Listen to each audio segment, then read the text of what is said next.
Hello and welcome back to our Literate channel's UGC NET Literature Concept Series. I'm Kannan Prasad and today we are exploring another essential concept in rhetorical and structural terms that has appeared in previous UGC NET exams. Today's concept is code switching. This concept appeared in the January 2017 examination and falls under our rhetorical and structural terms cluster. Let's examine code switching. The term combines code, referring to a language or language variety, and switching, indicating the act of alternating between the language or language variety. While multilingual expression has existed throughout literary history, code switching as a formal concept emerged primarily in the mid-20th century with the rise of sociolinguistics and post-colonial studies. The term code switching was first used in linguistic contexts by linguist Einar Hagen in 1954 to describe language alternation among Norwegian American bilinguals. It gained significant literary application during the post-colonial era of the 1970s and 1980s as scholars began analyzing how multilingual authors deliberately employed language alternation as a literary device reflecting cultural hybridity. The concept has since become central to post-colonial literary theory and contemporary multicultural narratives representing both linguistic reality and political resistance. Simply put, code switching is the practice of alternating between two or more languages, dialects, or language varieties within a single conversation, text, or discourse. Key features of code switching include conscious or unconscious alternation between languages or language varieties. It often occurs at sentence boundaries or within sentences. Functions as both a socio-linguistic reality and a deliberate literary device. It can reflect identity negotiation, cultural hybridity, or power dynamics. In literature, it frequently represents the multilingual experience of post-colonial societies. It may serve rhetorical purposes such as emphasis, authenticity, or resistance to linguistic dominance. For UGC NET, remember that code switching is particularly significant in post-colonial literature, representing the complex linguistic landscapes of formerly colonized nations as referenced in the January 2017 examination.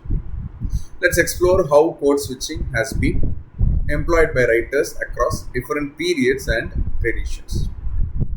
Early instances appear in medieval European literature where Latin phrases were often interspersed within vernacular texts as seen in Chaucer's Canterbury Tales, where the prioress occasionally switches to French phrases to signal her refined education. James Joyce's Finnegan's Wake incorporates extensive multilingual wordplay, blending dozens of languages to create portmanteau words and puns that reflect Dublin's complex cultural history and the author's linguistic virtuosity. Gloria Anzaldua's Borderlands represents a watershed moment in code switching literature, alternating between English and Spanish without translation to embody the Chicana experience living between cultures. Her famous declaration, "So, if you want to really hurt me, talk badly about my language," appears in a chapter that moves fluidly between languages. Chimamanda Adichie employs code switching in Half of a Yellow Sun, incorporating Igbo words and phrases into her English narrative to authentically represent Nigerian linguistic reality while challenging the hegemony of colonial English. Juno, The Brief Wondrous Life of Oscar Wilde, features extensive Dominican Spanish-English code switching that ranges from individual words to entire sentences, reflecting the Dominican American immigrant experience. But Oscar had fallen victim to that worst of Dominican curses, the one that dooms you to a life of unrequited love. as the quote goes from the fiction. Salman Rushdie's novels exemplify what he calls chutnification of English, blending Hindi, Urdu, and English to create a post-colonial hybrid language, as in Midnight's Children, where untranslated Hindi terms like fantosh and garam masala appear alongside formal English. Now let's test your understanding with a quick quiz. Which statement best describes the literary function of code switching? Option A, it is primarily used as a comedic device to highlight characters' linguistic incompetence. Option B, it represents cultural hybridity and can function as resistance to linguistic colonization. Take a moment to think about it, as the options are there on your screen, and you can pause the video if you want. The answer is B.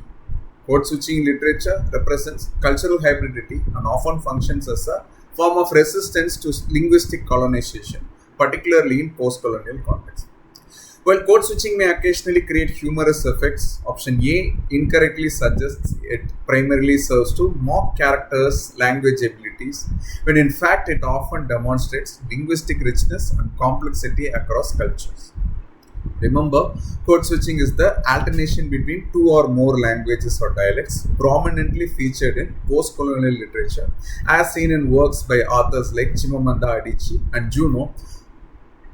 For your UGC NET exam, be prepared to identify instances of code switching and understand its socio-political implications in literary text. Questions shown in the video may or may not have been directly questioned in the UGC NET examination.